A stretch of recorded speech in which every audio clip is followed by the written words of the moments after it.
Bonjour à tous. Je pense que je vais devoir m'entretenir avec vous sur un sujet qui est beaucoup plus fréquent ces derniers temps.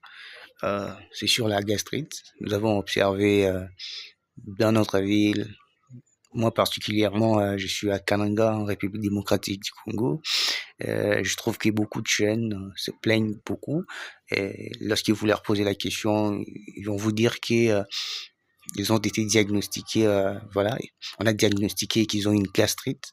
Et cela engendre beaucoup de spéculations.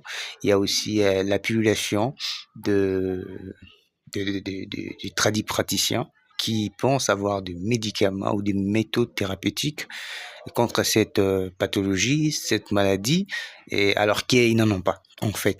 Voilà pourquoi je préparais cette petite présentation pour essayer de clairer, et voilà, et d'éviter à ce que les gens tombent sur des données qui sont bidouillées et qu'ils aient vraiment des informations qui ne sont pas ramassées par-ci par-là ou des spéculations, mais de vraies informations.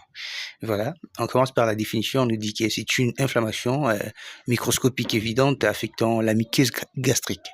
Et donc notre estomac, la surface interne, comprend la muqueuse gastrique. Cette muqueuse, si vous entendez bien, il y a les mots mucus.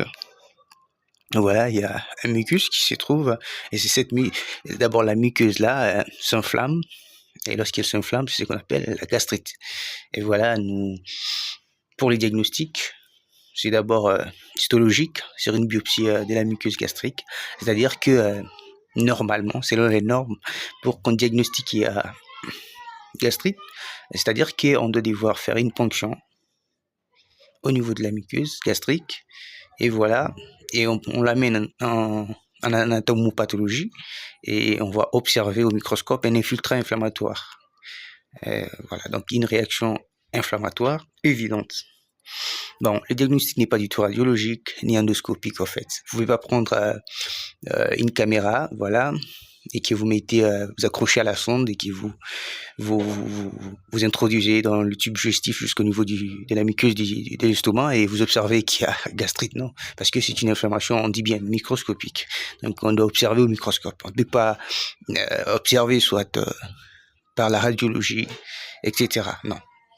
Et la pathogénie, la source de provenance de cette pathologie, on dit qu'il existe un équilibre entre des facteurs de défense et des facteurs d'agression. Donc en bref, notre organisme, surtout au niveau de l'estomac, de la muqueuse, voilà, il y a toujours des facteurs de défense de l'organisme contre les éléments chimiques, physiques, agressifs, qui viennent, voilà, agresser la muqueuse, voilà. Et nous avons des facteurs de défense qui sont naturels déjà et qui protègent cette muqueuse contre ces agressions. Et les déséquilibres entre ces facteurs entraînent une gastrite, une augmentation des facteurs d'agression ou une baisse des facteurs de défense entraîne la gastrite. C'est-à-dire, il y a deux cas. Soit il y a une diminution déjà des facteurs de défense, c'est-à-dire c'est comme dans l'armée, il n'y a pas assez de soldats et beaucoup plus d'ennemis. Voilà, vous êtes vaincu. Soit vous avez assez. Voilà, donc c'est juste ça. Soit vous avez assez de soldats, vous avez peu d'ennemis, vous allez gagner la guerre. Le contraire n'est pas faisable. Et voilà, c'est ce qui est représenté. D'une part, il y a une flèche qui monte, c'est-à-dire des facteurs de défense. Et si vous voyez bien, la gastrite intervient surtout lorsque les facteurs de défense sont minimes. Donc, ils sont peu par rapport aux facteurs d'agression. Et parmi les facteurs de défense, nous avons le bicarbonate, nous avons le mucus, nous avons le flux sanguin aussi, un flux sanguin qui est bien. Vous comprenez déjà lorsqu'il y a un flux sanguin, c'est que vous avez des systèmes de défense qui peuvent déjà circuler, c'est-à-dire des cellules immunitaires peuvent bien circuler et combattre, par exemple, certaines bactéries, voilà. Et nous avons aussi l'inhibition de l'apoptose, voilà. Donc l'apoptose, c'est la mort programmée des cellules. Cette mort est inhibée, c'est un facteur donc de défense en fait. Et d'autre part, nous avons le facteur d'agression, entre autres les chlorures d'hydrogène, les pepsines, les antibiotiques, voilà, ce sont des facteurs d'agression. Certains antibiotiques, à force de prendre pendant longtemps, entraînent aussi la gastrite. Vous avez de l'alcool, vous avez le tabac, vous avez aussi les anti-inflammatoires non stéroïdiens. Oui, ici, on explique, on dit la défense de la muqueuse est un phénomène dynamique qui implique la sécrétion. Voilà, vous voyez, il y a la sécrétion d'abord du bicarbonate, du mucus, voilà, le flux sanguin, l'inhibition de l'apoptose et les fonds sont confrontés en permanence à plusieurs agents d'agression, voilà, que nous avons déjà cités, entre autres le chlorure d'hydrogène, pepsine, les acides biliaires, voilà, d'autres facteurs exogènes tels que l'alcool, tabac, anti-inflammatoires non stéroïdiens. Il y a même d'autres facteurs inflammatoires qui jouent un rôle dans la genèse de la gastrite, comme la cachectine, l'écotrienne, les radicaux libres aussi. Et quelles sont les étiologies? Nous avons vu, d'abord, nous avons deux étiologies primordiales, la gastrite primaire, ce qui est la gastrite secondaire. Lorsqu'on parle de gastrite primaire, principalement, sur 100% des cas, beaucoup de cas de gastrite sont causés par cette bactérie qu'on appelle l'Helicobacter pylori. Et aussi, vous avez aussi beaucoup de cas par le reflux des acides biliaires.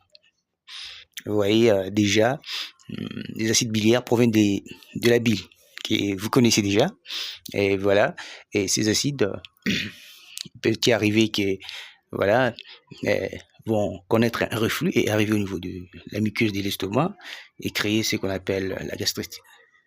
Il y a des infections virales, comme l'herpès par exemple, les simplex, fongiques avec des champignons, tels que Candida albicans, que vous connaissez, parasitaires, Cryptosporidium, ainsi que d'autres. Il y a la gastrite secondaire, c'est souvent associé aux agents exogènes, tels que l'alcool, le tabac, les anti-inflammatoires non stéroïdiens, et le stress comme agent endogène, voilà, d'agents exogènes tels que des brûlures. Il peut y avoir aussi un traumatisme crânien par engendrer la gastrite, par un mécanisme beaucoup plus complexe. Voilà. Les autres causes, c'est que la maladie de Crohn, souvent on l'appelle, je crois, l'élite terminale. Oui. Et voilà. Ou la maladie des ménestriers et les autres. Bon, la clinique, qu'est-ce que vous voyez? Bon, quelles sont des plaintes lorsqu'une personne vient pour, par exemple, vous consulter? Les symptômes les plus communs, souvent on dit, c'est souvent des douleurs abdominales localisées à l'épigastre, les saignements gastriques.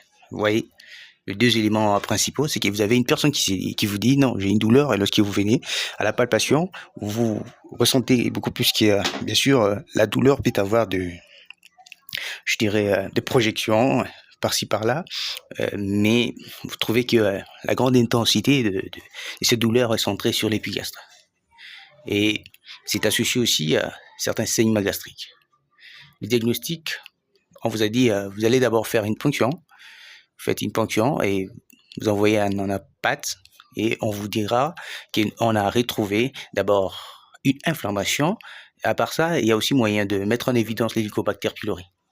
En histologie, vous avez une biopsie antrale, duodénale, vous pouvez faire une biopsie au niveau de l'antre, au niveau du duodénum, de l'œsophage, et vous allez retrouver Helicobacterium pylori. Voilà.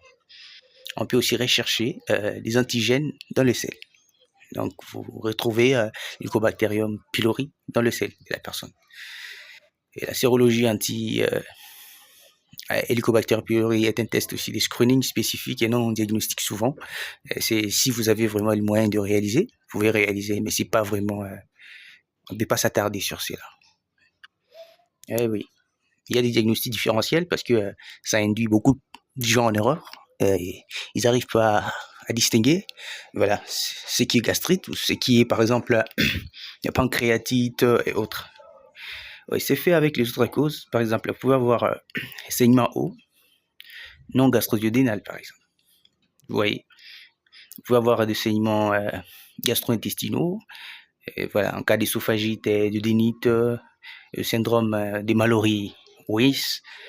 des douleurs abdominales épigastriques, atteinte biliaire, pancréatite aussi, des infections urinaires, c'est ce que je dis.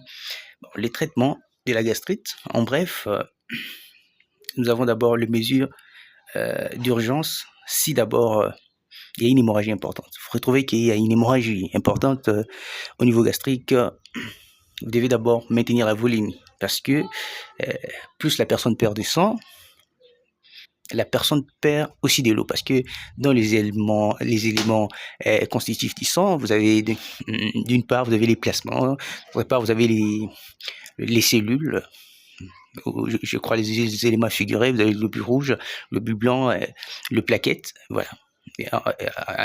Et en grande partie, dans le plasma, je pense que c'est de l'eau. Voilà, d'où il faut perfuser et aussi transfuser parce que la personne a perdu en même temps que de l'eau, en même temps aussi qu'il y a des globules rouges, voilà, qui constituent vraiment voilà, les sangs. Donc vous allez perfuser et transfuser. Vous pouvez aussi maintenir le pH gastrique élevé parce que le pH doit être antiacide, ok. En donnant, vous pouvez donner les antagonistes de récepteurs HD. Déjà, c'est juste pour maintenir le pH gastrique élevé. Voilà. L'objectif du traitement, obtenir au moins 90% d'éradication de la première tentative. Voilà. C'est ça l'objectif. Il faut vraiment travailler sur le 90% d'éradication voilà, du problème, d'éviter les développements de la résistance aux antibiotiques, la propagation des souches résistantes. Vous savez, actuellement, on parle de la résistance voilà, aux antibiotiques, la résistance des bactéries aux antibiotiques. Voilà, il y a certaines bactéries, à force voilà, d'être exposées à certaines molécules, développent des mécanismes de résistance. C'est-à-dire, lorsque vous traitez une personne atteinte de gastrite, mettez-vous en tête que vous êtes en face d'Helicobacterium pylori. Voilà. Et vous devez utiliser une dose recommandée afin voilà, d'éradiquer, en fait. Comme on a dit, 90%, vous devez éradiquer 90% d'Helicobacterium pylori. Et voilà. Sinon, vous pouvez rendre cette souche devenir résistante. Voilà. Et voilà. De réduire aussi le nombre de retraitements. Et aussi, il existe plusieurs protocoles qui associent principalement actuellement les IPP, inhibiteurs à pompe à proton, et soit l'amoxicilline, voilà, métronidazole ou la clarithromycine. Et le schéma, c'est que vous avez un schéma de 14 jours, disons 2 semaines. Vous allez prendre IPP, inhibiteur de pompe à proton. Vous allez associer directement avec l'amoxicilline, vous pouvez associer soit à la clarithromycine, soit au métronidazole. Vous voyez, IPP, amoxy, clarithromycine, ou soit à la place de clarithromycine, vous associez métronidazole. Et c'est pendant 14 jours. Schéma 2, ça c'est le premier schéma. Le schéma 2, c'est traitement séquentiel. C'est en 2 périodes successives de 5 jours. Donc, IPP avec amoxicilline pendant 5 jours, puis IPP plus métronidazole et clarithromycine 5 jours aussi. Vous voyez, donc c'est dans ces sens. Et le traitement de la gastrite secondaire, ça c'était vraiment pour la gastrite primaire. Vous voyez que la gastrite primaire a été beaucoup basée sur l'Helicobacter pylori. Voilà pourquoi on utilise les antibiotiques. Et secondaire, en majorité, c'est par les éléments exogènes. Voilà. Si c'est une maladie de Crohn, vous pouvez donner les sucralfates, vous pouvez donner les corticoïdes pour le traitement d'abord de la maladie de Crohn. Si gastrite avec éosinophile, on donne les corticoïdes kétotifène. Si c'est par exemple le traitement préventif, voilà, vous pouvez déjà donner les antiacides ou anti-H2 pour réduire la fréquence voilà, de la gastrite liée au stress. Et je pense que les jeunes se retrouvent dans cette catégorie où ils ont beaucoup plus de la gastrite causée par le stress. Voilà pourquoi on a travaillé sur ce point et voilà, leur donner souvent des anti-H2, des antiacides, voilà, et pour réduire la fréquence de la gastrite liée au stress. Merci beaucoup. Je pense que je suis arrivé à la fin de ma petite présentation. Moi, c'est Ezekiel Tissouaka, Si vous avez des questions, mettez-les en commentaire. C'est un sujet très important. Je vous prie de vous abonner à la chaîne, de commenter, de partager. Et voilà, on s'échange toujours des idées. Merci beaucoup à tous.